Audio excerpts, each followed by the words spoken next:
నేటి తరానికి చెందిన యువత పాశ్చాత్య సంస్కృతులకు అలవాటు పడి దేశ సంస్కృతిని సాంప్రదాయాలను కూడా విస్మరిస్తున్నటువంటి నేపథ్యంలో క్లంబింగ్ భజన్ కార్యక్రమం నిర్వహించడం శుభ పరిణామమని అన్నారు BJP MP Etela Rajender. MP రాష్ట్ర అధికార ప్రతినిధి జీకోటి ప్రవీణ్ అలాగే వీరబాబుల ఆధ్వర్యంలో పెద్ద ఎత్తున కూడా జింకానా మైదానంలో రేపు సాయంత్రం 6 గంటలకు ఈ కార్యక్రమాన్ని నిర్వహిస్తున్నట్టుగా తెలియజేశారు. కార్యక్రమానికి కేంద్ర మంత్రులు కిషన్ రెడ్డి, బండి సంజయ్, రాష్ట్ర అధ్యక్షుడు రామచంద్రరావుతో పాటుగా ఇతర ప్రముఖులు కూడా హాజరు కానున్నట్టుగా తెలియజేశారు.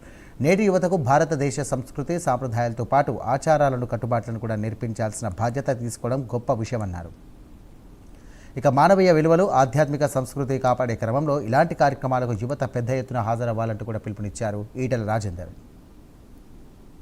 ఈ మధ్య కాలంలో దేశంలో ఉన్న యువత, మరీ ముఖ్యంగా 18 సంవత్సరాల నుంచి 25 సంవత్సరాల యువత, జంజీగా చెప్పబడుతున్న యువత అనేక రకాల పాశ్చాత్య నాగరికత ఒరవడిలో కొట్టుకొని ఇవాళ మన సంస్కృతిని, మన సాంప్రదాయాన్ని విస్మరిస్తున్న ఈ రోజులలో ఈ దేశంలో శాంతి నెలకొనాలంటే, ఈ దేశంలో ఉన్న యువత ఈ దేశ పురోగమనంలో భాగం పంచుకోవాలంటే, ఈ దేశంలో ఉన్న కుటుంబ వ్యవస్థ, మానవ సంబంధాల పరిపుష్టి గొప్పగా జరగాలంటే ఈ యువతకి మన సంస్కృతిని, మన సాంప్రదాయాలని, మన ఆచార వ్యవహారాలని, మన కట్టుబాట్లని అందించేటువంటి గొప్ప కార్యక్రమమే ఈరోజు ఈ గ్రౌండ్లో ఒక గొప్ప కార్యక్రమాన్ని నిర్వహిస్తూ ఉంది భారతీయ జనతా పార్టీ.